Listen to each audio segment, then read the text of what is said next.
Hi friends, welcome to my kitchen. இன்றைக்கி நம்மளோட கிச்சனில் என்ன பார்க்க போகிறோம்னா ஒரு ஸ்வீட் ரெசிபி தான். சொரக்காவை வச்சு ஒரு அல்வா பார்க்க போகிறோம். அது எப்படி பண்ணுறதுன்னு பார்க்கலாம் வாங்க. அதுக்கு முன்னாடி அதுக்கு தேவையான பொருட்கள் பார்க்கலாம்.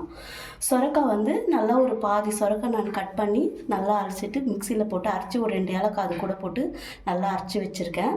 ஒரு அரை கப் வந்து சர்க்கரை எடுத்து வச்சுருக்கேன். ஏன்னா சொரக்காயில் ஒரு சின்ன ஸ்வீட்னஸ் இருக்கும், அதனால் சர்க்கரை கொஞ்சம் கம்மியாகவே யூஸ் பண்ணிக்கலாம். ஒரு 3-4 ஸ்பூன் வந்து நமக்கு நெய் தேவைப்படும், அதனால் நெய் வச்சுருக்கேன். கார்ன் பவுடர் வந்து ஒரே ஒரு ஸ்பூன் கார்ன் பவுடர் வச்சுருக்கேன். முந்திரி திராட்சை வந்து நம்ம தேவைக்கு ஏற்ற மாதிரி கொஞ்சம் வச்சுருக்கேன். இந்த 5 பொருள் தான் வச்சு இன்றைக்கி நம்ம ஒரு சூப்பரான ஒரு ஸ்வீட் ரெசிபி பார்க்க போகிறோம். வாங்க பார்க்கலாம். ஃபஸ்ட்டு ஒரு 2 ஸ்பூன் நெய் விட்டுப்போம். நெய் சூடாகட்டும்.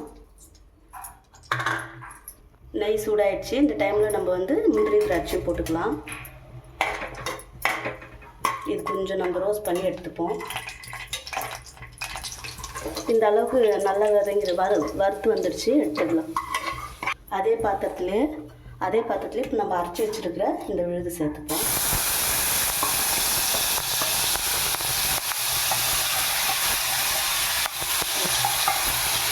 சேர்த்துட்டு கொஞ்சம் வறுத்து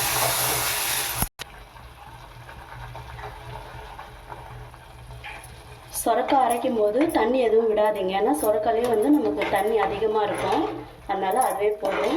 இனிமேல் வர்றதெல்லாம் வெயில் காலம்னா இந்த மாதிரி சொரக்காய் வச்சு இந்த மாதிரி ஒரு புதுசாக டிஷ் செஞ்சு கொடுத்தீங்கன்னா விருப்பமாக சாப்பிடுவாங்க.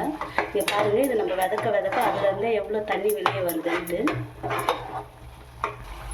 இப்போ இந்த அளவுக்கு நல்லா விதங்கிடுச்சு. இந்த டைமில் நம்ம வந்து சுகர் ஆட் பண்ணிக்கலாம்.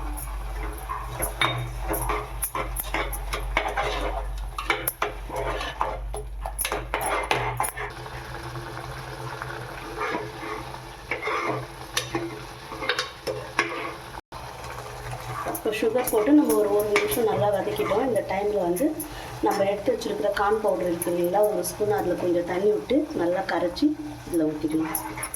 நீங்கள் இந்த டைமில் பால் வேணாலும் சேர்த்துக்கலாம். எனக்கு பால் வேண்டாம்னு தோணுச்சு, அதனால நான் வெறும் கார்ன் பவுடர் மட்டும் யூஸ் பண்ணிக்கிறேன். கார்ன் பவுடர் போட்ட உடனே கொஞ்சம் கட்டி போடும், கொஞ்சம் தீ கம்மியாக வச்சுக்கலாம். நம்ம ஃபஸ்ட்டில் 2 ஸ்பூன் நெய் விட்டோமே, அதுதான் இப்போ 1 ஸ்பூன் விட்டுக்கலாம்.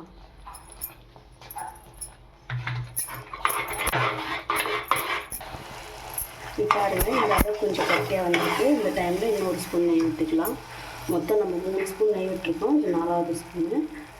இதுக்கு நம்ம வந்து எந்த ஃபுட் கலருமே ஆட் பண்ணல. நேச்சுரலாக சொரக்காய் என்ன கலரோ அந்த கலரே தான் இது. உங்களுக்கு வேணும்னா ஃபுட் கலர் ஆட் பண்ணிக்கோங்க. அப்படியே கொஞ்சம் கொஞ்சமாக அல்வா பதத்துக்கு வந்துட்டுருக்கு பாருங்கள். இன்னும் கொஞ்சம் நேரம் தான், ஒரு 2 செகண்ட் இருந்தால் போதும்.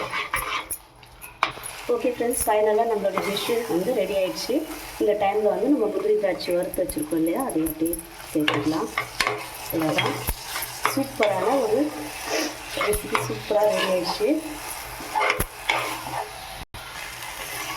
ஓகே ஃப்ரெண்ட்ஸ், ஆல்ரெடி நம்ம டிஷ் வந்து ரெடி ஆகிடுச்சு. பிளேட்டிங் பண்ணிட்டு காமிக்கலாம். ஓகே ஃப்ரெண்ட்ஸ், இங்கே பாருங்கள், சூப்பரான ஒரு வந்து அல்வா ரெடி ஆகிடுச்சு. இது வந்து வெறும் 5 பொருள் வச்சு நம்ம ஈஸியாக பண்ணியிருக்கோம். நீங்களும் ஒரு முறை ட்ரை பண்ணி பாருங்கள், சூப்பராக இருந்துச்சு இது. நீங்கள் இதை வந்து அப்படியே ஹாட்டாக சாப்பிட்றத விட நம்ம வந்து ஃப்ரிட்ஜில் வச்சு இன்னும் கொஞ்சம் கூலிங்காக சர்வ் பண்ணிங்கன்னா ரொம்பவே சூப்பராக இருக்கும். ஒரு முறை ட்ரை பண்ணி பார்த்துட்டு எப்படி இருக்குதுன்னு சொல்லுங்கள். ஓகே ஃப்ரெண்ட்ஸ், இந்த ரெசிபி உங்களுக்கு பிடிச்சிருந்தா நம்ம சேனலை மறக்காமல் சப்ஸ்கிரைப் பண்ணிக்கோங்க. நம்ம பெல் ஐக்கனை வந்து கிளிக் பண்ணிக்கோங்க. அப்போ தான் நான் போடுற வீடியோஸ் உடனே உங்களுக்கு கிடைக்கும். இன்னொரு ரெசிபியோடு நம்ம மீண்டும் உங்களை சந்திக்கிறேன். பாய்.